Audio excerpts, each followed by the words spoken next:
My mom wished I'd disappear from her life, so I gave her what she wanted. I, 28F, haven't spoken to my mother in 3 years.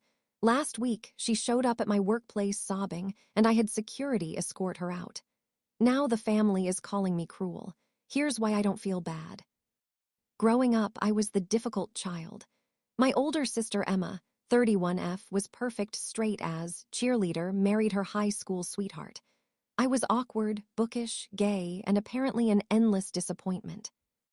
Mom never hit me, never screamed, but she had this way of sighing whenever I entered a room, like my existence was exhausting. Every conversation felt like she was tolerating me out of obligation. When I came out at 16, she said, "Of course you are. You've always needed to make everything about you and be dramatic." The incident, age 25. I was living across the country by then, minimal contact. I flew home for Emma's baby shower because I'm a good aunt, even if I'm a bad daughter. The shower was at Mom's house. Everything was Pinterest perfect, pastel pink everywhere. I was helping in the kitchen when I overheard Mom talking to her sister in the next room. "Aunt Carol, it's so nice having both girls here." "Mom, well, one daughter. Emma's my real family now. My name is just, I don't know. Sometimes I wish she'd just disappear from my life entirely. Everything would be so much simpler, so much more peaceful." "Aunt Carol, you don't mean that." "Mom, don't I? I do everything right and she still acts like I'm the villain. I'm tired of pretending we have a relationship. If she never came back, I think I'd actually feel relieved." I stood there holding a tray of cupcakes, frozen. She didn't know I was there. She wasn't trying to hurt me. That's what made it worse. She meant every word. I stayed for the shower, smiled through it, left the next morning and sent a single text.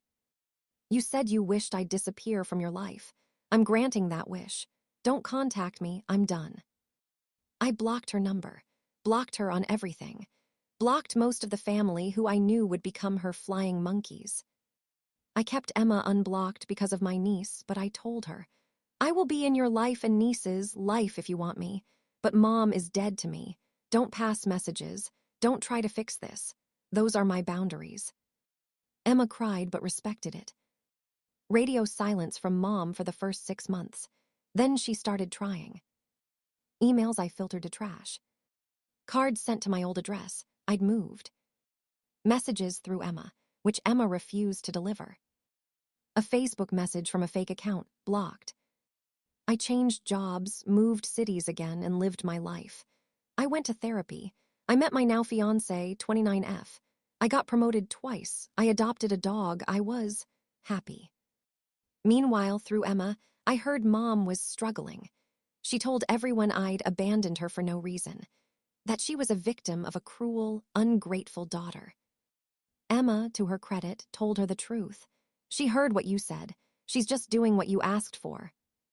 Mom apparently had no memory of saying it, or claimed she didn't.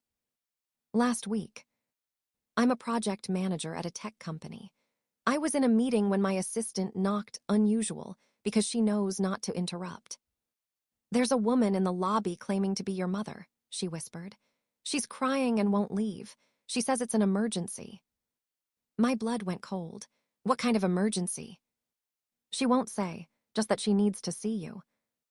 I had two choices, make a scene or deal with it. I went down. Mom was in the lobby, mascara running, looking older than I remembered. When she saw me, she rushed forward. "Oh, thank God. Baby, I've been trying to reach you." "Stop," I held up my hand.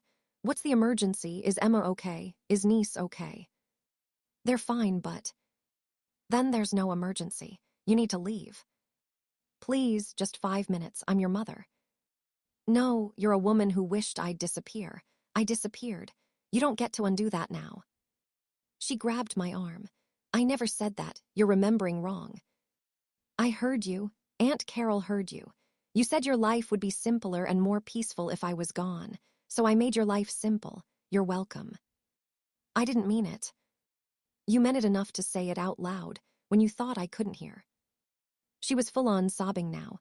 My coworkers were staring. I called security. "Please escort this woman out.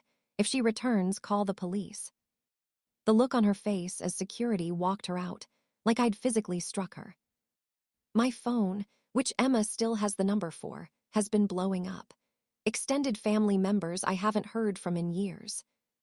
How could you do that to your mother? She's devastated. She made one mistake years ago. You're breaking her heart. Even Emma called, which she never does about Mom's stuff. Look, I'm not taking sides, but she showed up at my place after. She's not doing well. Maybe you could just talk to her. She says she wants to apologize. She had 3 years to apologize through you. She chose to show up at my workplace and cause a scene instead. That tells me everything. She's still your mom. No, she's a woman who gave birth to me and then spent 25 years wishing she hadn't. I gave her what she wanted. I'm not the villain here. Why I'm writing this? I guess I need a sanity check. Half the family thinks I'm heartless. The other half, mostly my dad's side, my parents divorced when I was 12, says I'm justified. My fiancé supports me completely. My therapist says I'm maintaining healthy boundaries. But I keep seeing Mom's face in that lobby, and part of me feels, not guilty exactly, but something. Here's what I keep coming back to. She didn't say those things in anger. She wasn't yelling during a fight. She was having a calm conversation about how her life would be better without me in it.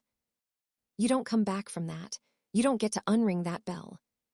She wanted me gone. I'm gone. End of story. Edit, no, I don't want to reconcile. No, I'm not interested in hearing her side. I heard her side perfectly clearly when she said it to my aunt. Edit 2, to everyone saying, she's still your mom, biology doesn't obligate me to accept disrespect. I didn't choose to be born. She chose her words.